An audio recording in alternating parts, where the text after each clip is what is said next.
Hey guys, what's up? It's your boy RealityBullet here, bringing you some more Battlefield 3 gameplay. And this one is actually a continuation of my last video, because the Battlefield games do go on for quite a bit. It's not like Black Ops or like Call of Duties in general, where you usually have a game in the video. Battlefield games go on for about half an hour sometimes. I mean, they go on for a while, so you can't always put the whole game on a single video because YouTube won't let you upload the whole thing at the same time. So I had to separate that into two parts, and even the first part, I had to edit it a lot. Like, I just edited it to just my kills, almost just so it would fit even that.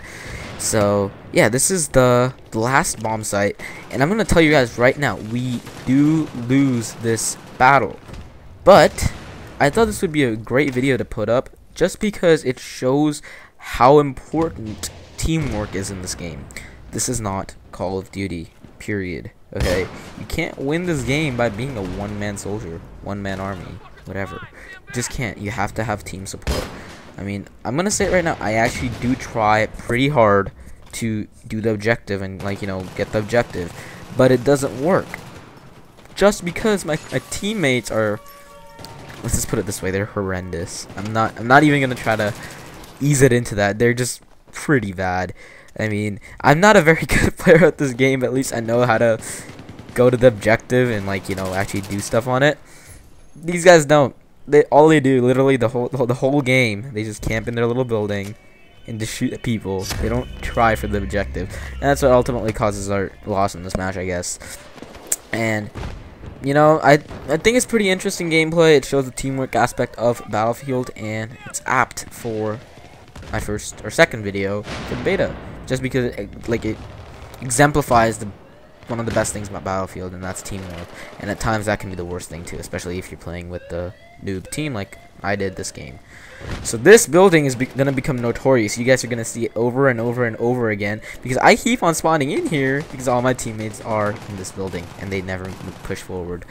So yeah, let's dive right into it. And what this video was about is, the last video was just a gameplay because I didn't have the time, I'm sorry, to make a commentary over it, but this time it's a little bit shorter and I can actually do the commentary. So this is me doing the commentary, obviously.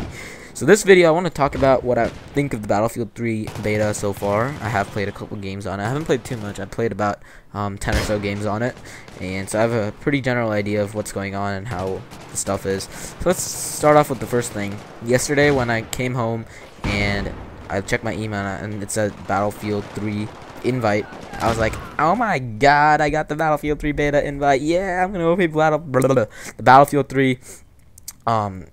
Just go play it. And I've been waiting for this game for a long time, so I was pretty happy. And I go try to download it, and it's like not uploaded yet. So that was a little bit of a problem. It took a little while for it to actually appear on my screen, but it did appear, and it's all good. As you can see, I did play the Battlefield 3. Right here, I actually, unbeknownst to me, I stumbled right into their spawn, and I think I do get owned pretty soon sometime. I don't know. I think it was a nade that killed me on the spot. But yeah, you can go right into the spawn and be a little douchebag like this, just wait for them to pop out. This guy doesn't know what's going on. But yeah, the graphics. Let's start out with that first, because everyone that thinks of Battlefield 3 first talks about the graphics. They're pretty good. They are really good. They're not the PC standard that you guys have been seeing so far on the trailers and stuff like that, the gameplay demos and stuff they've revealed on everything except the Jimmy Falcon show. But it's pretty good. It's really good for a console game, and that's all I guess I have to say about this. I mean, you can tell the game is running on 30 frames per second. I mean, it's not as responsive as Call of Duty, but it's still pretty good. It's not that big of a difference. I mean, it's noticeable. You can notice it if you actually are looking for it, but if you're just playing the game, you won't sense it. That's all I'm gonna say about that. Destruction so far in this game, I don't know, maybe it's just this level. I mean, there's cover destruction and stuff like that, but there's not too much destruction. But that's probably because the vehicles and stuff like that cause mass destruction haven't been brought into the beta yet. So that's probably one of the reasons why. But so far we haven't seen too much of the crap blowing up. I mean, you've seen some cover deterioration and stuff like that, but you don't see like whole buildings crumbling down on you, stuff like that.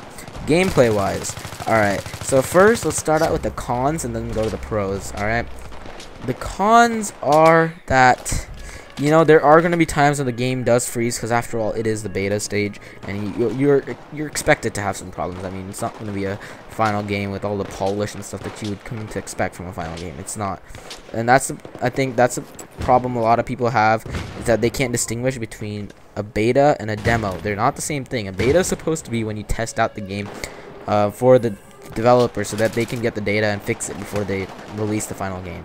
This is the beta, and you're gonna have some problems with it. So I think the beta is gonna launch tomorrow for everybody. So when you guys do enter it, expect some problems, and don't bash on DICE just because, you know, there's some problems, because it's expected. So there are some screen freezes here and there, and if you guys watch my last video, you will notice that there's some problems with the terrain where you just fall through the ground and you get stuck there. That actually happened to me about 3 times so far. So I mean, it is a common problem considering I've only played 10 games. You probably will see that here and there. I mean, you might not, but you know, it's there, and most of you will probably notice it after a little bit. It's probably caused by the game, like when you're standing on it, there's probably no terrain damage, but when like a grenade blows up or something, it actually, you know, destroys the ground, and then it won't let you go out because supposedly there's, you know, terrain covering it or something. I'm not quite sure, but yeah, the terrain does block you from leaving that once you do get into it. And so right here is where it starts. Like, you will see these guys, and they will stay in this building for the rest of the game.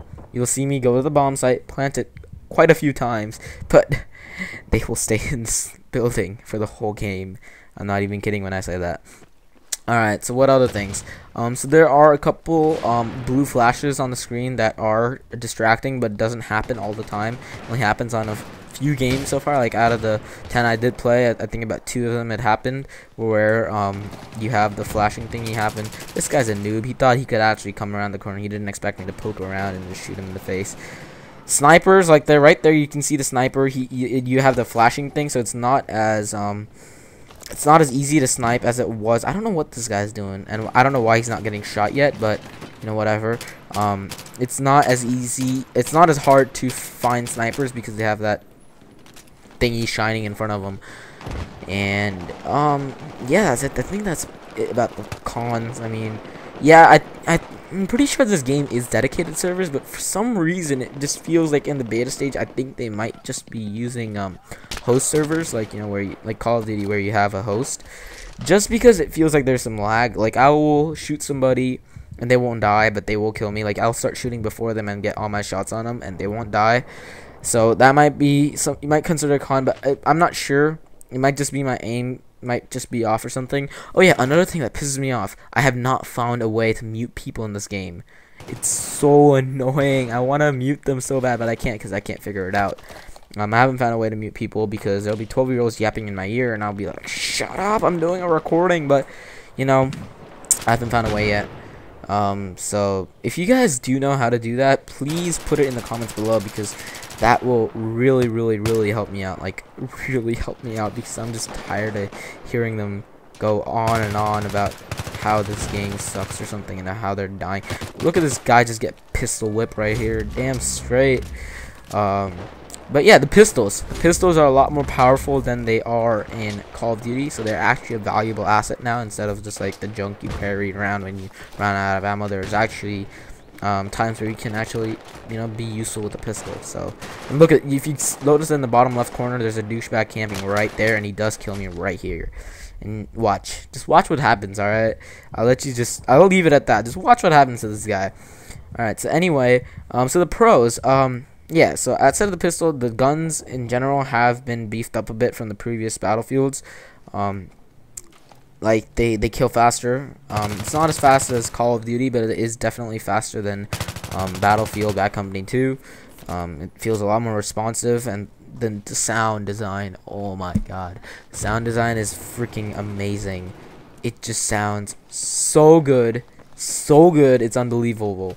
It really feels like you're in the middle of a war. I'm not even kidding. Okay, right here. See, he's still there. What a douche. I mean, come on, dude. Don't just lie prone there. So yeah, see, now you can see I'm actually trying to go ahead and plant this stuff, but nobody's helping. But anyway, the sound design is really good. You can really get a general feel of the battlefield just by listening to it. And I think that's really key to bring the realism into the game, because in real world that's what people do. They, they listen for footsteps, they listen for, gunshots, where they're coming from, and to get a general idea of the places. I have not figured out the spotting mechanic. Oh yeah, this is a glitch right here. I don't even know, dude. I don't even know. Like, you'll see this happening, and they all start doing it after this, but they'll just be like, like crawling across the floor or something like that. It's really weird. I don't even know what they're doing, but you know what, whatever.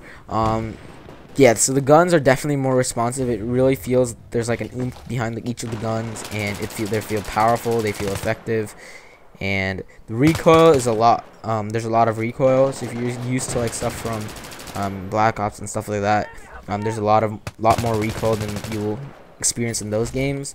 Headshots are key. Headshots will kill a lot faster than, a lot faster than body shots. You do have prone. Prone is back, as most of you might know, and it's really good because I think it adds to the strategy a lot. It just, it's a proper tactic. I mean, people will use it for camping, but that's not the main usage of prone. I mean, there's definitely a lot of benefits to prone, and it just increases your tactical tool set to a much greater extent than without prone, because you have cover and stuff like that. I mean, and the animations are extremely fluid, transitioning from prone to like standing up, or like just knifing people, shooting. Everything looks very realistic. Some of the kill cams are a little buggy. No, we're not in a bog. We're not in the bog. There's no swamps. I can't pronounce anything right now, but yeah, it's kind of buggy because in kill cams you'll like look through their geometry and stuff like that. It kind of gets weird, but there's just minor problems that are expected in beta, so it's all good. I hope they do get that polished up by the time the game launches, because I'm sure they will, because it's DICE, and DICE is the boss, and they get stuff done because they're godlike like that. I mean, these guys seriously just cracked me up. They're like freaking people in Last Stand with like glitchiness, and they're just like running around. It's hella weird. I mean, I don't even know, dude. The flare effects are really nice. The lighting's really nice. Everything is really nice, but we do lose the game, which is not nice. So I hope you guys all enjoyed this. I hope it shed some new light onto the game for all of you that have not been able to play the beta yet, for all the people that didn't buy Medal of Honor or pre-order the game. I'm not sure if you get it if you pre-order the game, but I did buy Medal of Honor, so that's why I did get it early. So I hope you guys did all enjoy that, and I will be seeing you guys all in the next video. Later, guys. Peace out. This has been RealityBullet signing off. Peace.